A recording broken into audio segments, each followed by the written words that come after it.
Sekretaris Jenderal NATO Mark Rutte mengambil langkah diplomatik dengan mendekati Presiden Amerika Serikat Donald Trump menyusul ketegangan terkait isu Greenland. Ketegangan muncul setelah Trump berseteru dengan 8 negara anggota NATO di Eropa yang menolak ambisinya terkait Greenland. Penolakan tersebut memicu kemarahan Trump hingga berujung ancaman kebijakan ekonomi. Sebagai respon, Trump mengancam akan menggunakan tarif tambahan sebesar 10% terhadap 8 negara Eropa tersebut mulai dari 1 Februari mendatang. Negara-negara yang terdampak yakni Denmark, Norwegia, Swedia, Inggris Raya, Prancis, Belanda, Finlandia, dan Jerman. Tidak hanya itu, Trump juga melontarkan ancaman lanjutan berupa kenaikan tarif hingga 25% yang direncanakan berlaku mulai Juni.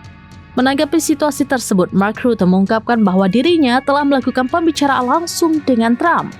Dalam komunikasi itu, keduanya membahas berbagai kekhawatiran terkait keamanan di kawasan Greenland dan wilayah Arktik. Meski demikian, Rutte tidak merinci isi percakapan dengan Trump. Ia hanya menyampaikan harapannya untuk dapat bertemu langsung dengan Presiden Amerika Serikat tersebut dalam agenda pertemuan di Davos, Swiss yang berada di kawasan pegunungan Alpen.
Download Tribun X sekarang, menghadirkan lokal menjadi Indonesia.